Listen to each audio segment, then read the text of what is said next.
Hello दोस्तों, the study के YouTube channel पर आप सभी का फिर से स्वागत है। हमारी quick revision of history series के अंतर्गत प्राचीन भारत में हमने महाजनपद काल के 16 महाजनपदों के विषय में चर्चा की थी। तो चलिए अब इसके आगे की कहानी शुरू करते हैं। 6ठी शताब्दी ईसा पूर्व या बुद्ध काल में 16 महाजनपदों के अलावा कुछ गणराज्य भी अस्तित्व में थे, जो अधिकांशतः हिमालय की तलहटी एवं गंगा घाटी में अवस्थित थे। इनकी संख्या 10 बताई जाती है, जो इस प्रकार है। पहला है कपिलवस्तु के शाक्य। गौतम बुद्ध इसी गणराज्य से संबंधित थे। दूसरा सुमसुमगिरी के भग्य। तीसरा अल्लकब के बुली। चौथा केशपुत के कलाम। गौतम बुद्ध के गुरु अलार कलाम इसी से संबंधित थे। पांचवा रामग्राम के कोली। छठा कुशीनारा के मल्ल। सातवां पावा के मल्ल। आठवां पिपली वन के मूरी। चंद्रगुप्त मौर्य इसी वन से संबद्ध था। नौवां मिथिला के विदेह और 10वां वैशाली के लिच्छवी। यह सर्वाधिक शक्तिशाली गणराज्य था। इनके अलावा यौधेय, मालव, क्षुद्रक आदि गणराज्य भी भारत के अन्य भागों में अवस्थित थे। गणराज्य की वास्तविक शक्ति उसकी केंद्रीय सभा या व्यवस्थापिका में ही निहित होती थी, परंतु इसकी सदस्य संख्या निश्चित नहीं थी। जहाँ लिच्छवियों की सभा में 7,707 सदस्य थे, वहीं यौधेयों में 5,000 तथा शाक्यों में मात्र 500 सदस्य थे। सारे सदस्य सभा भवन अथवा संथागार में बैठते थे। गणराज्यों की सभा की कार्यवाही को संचालित करने के लिए गणपूरक नामक पदाधिकारी होता था। मतों की गणना करने वाला अधिकारी शलाका ग्राहक नाम से जाना जाता था। आइए अब बात करते हैं प्राचीन भारत पर विदेशी आक्रमण की। दरअसल 6ठी शताब्दी ईसा पूर्व में मगध का विस्तार उत्तर पश्चिम के क्षेत्र तक नहीं हो पाया था। इस क्षेत्र में अराजकता एवं अव्यवस्था का वातावरण बना हुआ था। यह क्षेत्र अनेक छोटे बड़े राज्यों में विभक्त था, जिसमें कंबोज, गांधार एवं मद्र प्रमुख थे। ऐसे में विदेशी आक्रमणकारियों का ध्यान भारत के इस भूभाग पर पड़ना स्वाभाविक था। इसी क्रम में भारत के इस क्षेत्र में 2 विदेशी आक्रमण हुए, एक हकामनी या ईरानी आक्रमण और दूसरा यूनानी आक्रमण। तो आइए सबसे पहले जानते हैं हकामनी आक्रमण के बारे में। भारत पर सर्वप्रथम विदेशी आक्रमण ईरान के हकामनी शासकों ने किया। हकामनी साम्राज्य की स्थापना साइरस द्वितीय ने की थी। साइरस द्वितीय अपने साम्राज्य विस्तार के क्रम में भारत की ओर बढ़ा। उसने हिंदू कुश पर्वतमाला तक अपना विस्तार किया। यद्यपि भारतीय भूभाग को जीतने में उसे सफलता नहीं मिली। इसके बाद डेरियस या दारा प्रथम ने भारत पर प्रथम सफल आक्रमण किया। दारा ने कंबोज, पश्चिमी गांधार तथा सिंधु नदी के तटीय क्षेत्रों पर नियंत्रण स्थापित कर लिया। हेरोडोटस के अनुसार भारत दारा के साम्राज्य का 20वां प्रांत था। यहाँ से दारा को उसके संपूर्ण राजस्व का तीसरा भाग कर के रूप में प्राप्त होता था। यह धनराशि 360 टैलेंट सोने के बराबर थी। दारा प्रथम के 3 अभिलेखों बेहिस्तून, पर्सिपोलिस और नक्श रुस्तम से भारत ईरानी संबंधों के विषय में जानकारी मिलती है। दारा प्रथम का उत्तराधिकारी क्षयार्स अथवा जरक्सीस हुआ। इसने भारतीय प्रदेश पर अपना अधिकार बनाए रखा एवं अपनी सेना में भारतीयों को शामिल भी किया। जरक्सीस का उत्तराधिकारी अर्थजरक्सीस प्रथम था। टेसियस इसी का राज्य वैद्य था। हकामनी साम्राज्य का अंतिम शासक दारा तृतीय था। इसे यूनानी आक्रमणकारी सिकंदर ने अरबेला के युद्ध में बुरी तरह पराजित कर दिया। इस तरह हकामनी साम्राज्य का अंत हुआ। आइए अब देखते हैं कि ईरानी आक्रमण का भारत पर क्या प्रभाव पड़ा। समुद्री मार्ग की खोज से भारत की विदेशी व्यापार को बढ़ावा मिला। ईरानी संपर्क के परिणाम स्वरूप भारत के उत्तर पश्चिमी क्षेत्र में खरोष्टी लिपि का जन्म हुआ, जो ईरानी अरमाइक लिपि से उत्पन्न हुई थी। आपको बता दें कि खरोष्टी लिपि दाईं से बाईं ओर लिखी जाती है। भारत में अभिलेख उत्कीर्ण करने की परंपरा शुरू हुई। इसका प्रभाव मौर्य स्थापत्य में भी देखा जा सकता है। आइए अब बात करते हैं यूनानी आक्रमण की। सिकंदर मेसिडोनिया के शासक फिलिप द्वितीय का पुत्र था। अपने पिता की मृत्यु के बाद सिकंदर 20 वर्ष की अल्पायु में राजगद्दी पर बैठा। विश्व विजेता का स्वप्न लिए सिकंदर ने हकामनी साम्राज्य को ध्वस्त करने के बाद 326 ईसा पूर्व में भारत पर आक्रमण किया। सिकंदर ने सबसे पहले अस्पोसिओई नामक राज्य को जीता, फिर उसने निशा राज्य को जीता। इसके बाद उसने अश्वक नामक राज्य को जीता। अश्वक की राजधानी मशक थी। यूनानी लेखकों के अनुसार सिकंदर के विरुद्ध इस युद्ध में बड़ी संख्या में पुरुषों के मारे जाने के पश्चात यहाँ की स्त्रियों ने शस्त्र धारण किए थे। सिकंदर ने इस नगर की सभी स्त्रियों को मौत के घाट उतार दिया था। हेमचंद्र राय चौधरी के अनुसार इस समय पंजाब तथा सिंध के क्षेत्र में 28 स्वतंत्र शक्तियाँ थीं। इन 28 राज्यों में सिंधु डेल्टा में बसा पाटल एक ऐसा राज्य था जहाँ यूनानी लेखकों के अनुसार स्पार्टा के समान द्वैराज्य प्रथा प्रचलित थी। तक्षशिला के शासक आम्बी ने बिना किसी प्रतिरोध के ही आत्मसमर्पण कर दिया। सिकंदर को पुष्कलावती के संजय से भी समर्थन मिला। अभिसार के शासक ने भी सिकंदर के सामने आत्मसमर्पण कर दिया। सिकंदर को सबसे बड़ी चुनौती पुरु राज्य के शासक पोरस ने दी।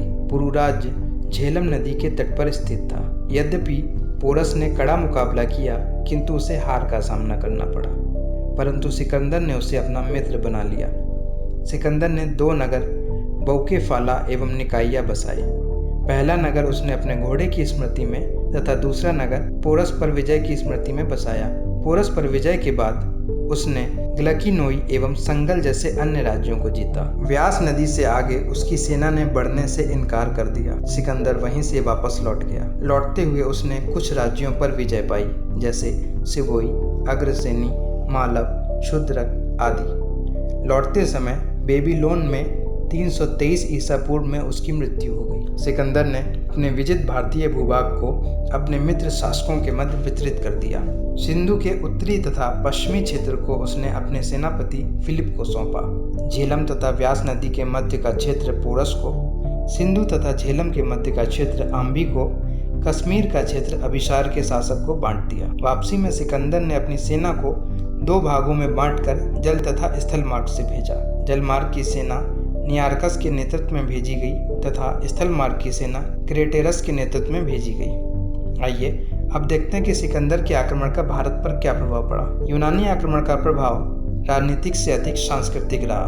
भारत में गांधार मूर्तिकला शैली का विकास यूनानी प्रभाव की ही देन है। साथ ही अशोक स्तंभ के शीर्ष पर अंकित पशु मूर्तियों पर कहीं न कहीं यूनानी प्रभाव महसूस किया गया। भारत यूनान के बीच व्यापारिक संपर्क बढ़ा। भारतीयों ने यूनानियों से छत्रप प्रणाली और मुद्रा निर्माण कला को ग्रहण किया। भारतीय सिक्के यूनानी उलूप मॉडल पर ढाले जाने लगे। इस आक्रमण के साथ अनेक यूनानी विद्वान भारत आए, जिनके विवरण के आधार पर भारतीय इतिहास का पुनर्निर्माण हो सका। आइए अब 6ठी शताब्दी ईसा पूर्व में प्रचलित राजत्व की अवधारणा तथा प्रशासन के विषय में भी जान लेते हैं। 6ठी शताब्दी ईसा पूर्व के काल में जनपद का स्थान महाजनपद ले रहे थे। इस समय के अधिकांश महाजनपद राजतंत्रीय व्यवस्था से संचालित होते हैं, परंतु सभी राजतंत्रों की प्रशासनिक व्यवस्था भी एक जैसी प्रतीत नहीं होती है। ऐतरेय ब्राह्मण में 5 प्रकार के राज्यों की चर्चा है, जैसे साम्राज्य, भोज, स्वराज, वैराज तथा राज्य। साम्राज्य मगध, कलिंग तथा बंग के शासक सम्राट कहलाते थे। ऐसे शासक सदैव अपने राज्य के विस्तार के लिए प्रयत्नशील रहते थे। भोज दक्षिण के सातवतों का राज्य भोज कहलाता था तथा उनके शासक भोज के नाम से जाने जाते थे। ऐसे शासक वंशानुगत नहीं होते थे, बल्कि उनकी नियुक्ति निश्चित अवधि के लिए की जाती थी। स्वराज पश्चिम के क्षेत्र यानी सौराष्ट्र, कच्छ, सौवीर इत्यादि में स्वराज्य प्रणाली प्रचलित थी। यहाँ के शासक स्वराट कहलाते थे। इस व्यवस्था में राजा की स्थिति समानों में श्रेष्ठ यानी फर्स्ट अमंग द इक्वल्स की थी।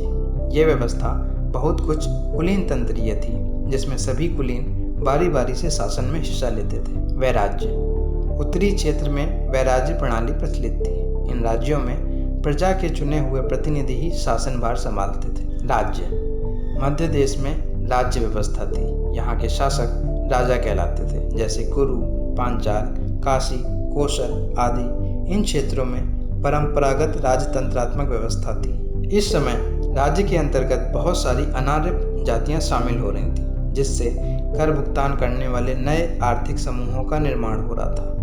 इस विकास में करारोपण प्रणाली नियमित हो गई एवं बलि, शुल्क तथा भाग नामक कर पूरी तरह स्थापित हो गए। उत्तर वैदिक काल में हम करारोपण से जुड़े भागदूत नामक अधिकारी की चर्चा सुनते हैं, किंतु इस युग में करारोपण से जुड़े आधे दर्जन से अधिक अधिकारियों की सूचना मिलती है, जैसे बलि साधक, बलि वसूल करने वाला, शौल्किक, शुल्काध्यक्ष, रज्जुग्राहक, भूमि की माप करने वाला और द्रोणमापक अनाज के तौल का निरीक्षक। दुग्ध धन एक अन्य राजकीय कर था जो राजा के पुत्र के जन्म के अवसर पर लिया जाता था। व्यापारियों से चुंगी कर भी लिया जाता था। राजा की शक्ति में वृद्धि हुई क्योंकि करारोपण प्रणाली के व्यवस्थित होने से स्थायी सेना एवं रक्त संबंध से पृथक नौकरशाही की स्थापना हुई। इस समय सभा और समिति जैसी कबायली संस्थाएं टूट गईं तथा उनका स्थान परिषद ने ले लिया। परिषद के अतिरिक्त ब्राह्मण भी राजा के सलाहकार के रूप में स्थापित हो गए। परिषद के साथ साथ एक संगठित नौकरशाही का भी उदय हुआ। राजा अपनी सहायता के लिए पदाधिकारियों की नियुक्ति करने लगा। राज्य के प्रमुख अधिकारियों का वर्ग अमात्य कहलाता था। इसी वर्ग से मंत्री, सेनानायक, न्यायाधीश, कोषाध्यक्ष आदि नियुक्त किए जाते थे। इन अधिकारियों का पद वंशानुगत नहीं था। जातक कथाओं से ज्ञात होता है कि इस वर्ग के अधिकारियों में भ्रष्टाचार आम बात थी। राज्य अधिकारियों को नकद वेतन दिया जाता था। गणतंत्रों में केंद्रीय परिषदों के साथ साथ स्थानीय परिषदें भी होती थीं। साथ ही जातक कथाओं में कुछ दमनात्मक अधिकारियों की भी सूचना मिलती है, जैसे तुंदिया तथा अकासिया बलपूर्वक कर की वसूली करते थे। इस समय राज्य की आय का मुख्य साधन भूमि कर था, जो उपज का 1/6 भाग होता था। इस कारण राजा को षडभागिक भी कहा जाता था। आय का अन्य साधन उद्योग धंधों तथा व्यापार से प्राप्त चुंगी था। कर एकत्र करने वाला अधिकारी बलि साधक कहलाता था। कर को खजाने में जमा करने तथा कर की देखरेख के लिए भागदूत तथा भंडागारिक जैसे अधिकारी थे। ग्राम प्रधान भी राजस्व वसूली में मदद करता था। कर मुख्यतः वैश्य वर्ग से वसूला जाता था। प्रशासन की छोटी इकाई के रूप में कुल के स्थान पर ग्राम स्थापित हो गया। ग्राम प्रशासन का प्रधान ग्राम भोजक या ग्रामणी होता था, जिसका मनोनयन ग्रामीण सभा द्वारा किया जाता था। ग्राम तथा उसके ऊपर की इकाइयां इस प्रकार हैं: ग्राम, खरवटक, द्रोणमुख, पत्तन, मंतव, नगर, निगम और राजधानी। प्रथम बार इसी युग में निवास की भूमि तथा कृषि की भूमि अलग अलग हुई। राजा की शक्ति में विकास के परिणाम स्वरूप 2 प्रकार की राजत्व की अवधारणा सामने आई। पहली, राजत्व की रहस्यवादी अवधारणा। यह ब्राह्मणों द्वारा प्रतिपादित की गई तथा इसका आधार ऐतरेय ब्राह्मण है। दूसरा, राजत्व का अनुबंधात्मक या समझौतावादी सिद्धांत। यह बौद्ध विचारकों द्वारा प्रतिपादित है और महासम्मत की अवधारणा पर आधारित है। इसका आधार बौद्ध ग्रंथ दीर्घ निकाय है। प्रथम बार इसी काल में राजकीय मोहर का प्रयोग हुआ। अक्षपटलाधिकृत नामक अधिकारी के तहत प्रथम बार राजकीय दस्तावेज रखने की परंपरा प्रारंभ हुई। इस काल में राजा को अधिक न्यायिक अधिकार प्राप्त हुआ। लेखन कला के विकास से प्रशासन में दक्षता आई। तो आज के सेशन में इतना ही। मिलते हैं नेक्स्ट सेशन में आगे की जानकारी के साथ। तब तक हमारे साथ बने रहें, स्वस्थ रहें और हमारे चैनल को लाइक, शेयर और सब्सक्राइब जरूर करें। साथ ही हमारे application the study bye Manikant Singh को डाउनलोड करना ना भूलें। यहाँ पर आपको अपनी परीक्षा के लिए काफ़ी उपयोगी सामग्री मिल जाएगी। Thank you.